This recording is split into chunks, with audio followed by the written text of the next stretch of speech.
Hi believers, this is Amit from Wire Team, and I'm here to provide a weekly bite and the road ahead in the markets. The Indian stock market extended its losing streak for the third consecutive week as the corrective phase continued, with Nifty 50 toppling to its weakest level since August, down nearly 0.5% for the week. Broader markets too had a lackluster week, with the mid-cap index losing 1%, while small-cap index closing flat for the week. Bank Nifty gained 2.5% for the week due to buying in index heavyweight private banks. The domestic market has been on a downward trend influenced by slow corporate earnings in Q2, profit booking due to elevated valuation, uptick in inflation readings, and a shift in FII funds out of India. Let's discuss them in details. The rate of corporate earnings recovery in Q2 compared to Q1 is below expectation.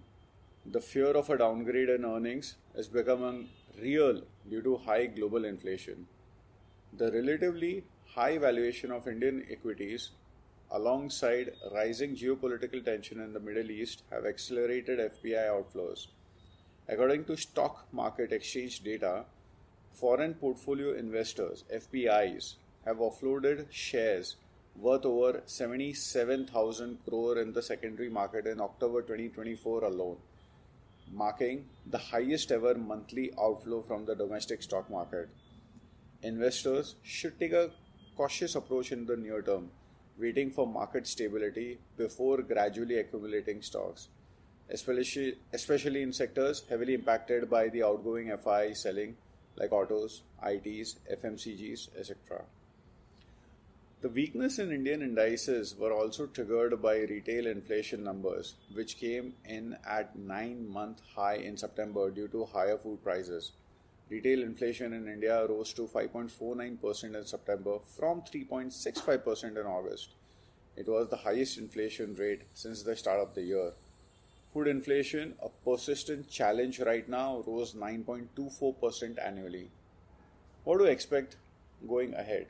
Technically, Nifty 50 may see some consolidation following 3 weeks of declines, but the outlook is likely to stay negative unless it decisively reclaims the 25,200 level where the major resistance is seen. A sustained move above this could fuel a rebound, pushing the index towards 25,800 zone. On the downside, 24,500 levels serve as a key support, and a break below this level could lead a drop towards 24,000 zone. Some rebound is visible in stocks of the sector reporting good quarterly numbers.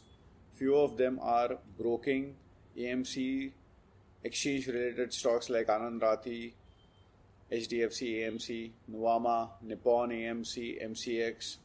Some mid-sized IT companies like Newgen Technologies too reported great set of numbers and should continue to do well. PSU banking stocks also reported great set of numbers and are trying to bounce back from the lower levels like Bank of Maharashtra and Central Bank of India. Key takeaways: markets are expected to remain range bound with all focus on ongoing Q2 results. Second, the current 7% correction has made market healthier as most of the Nifty 50 constituents have approached their long-term averages and valuation are now reaching at a comfortable zone. Hence, price damage should stop going forward. That's all for today. Wishing you a happy trading week ahead. Thank you.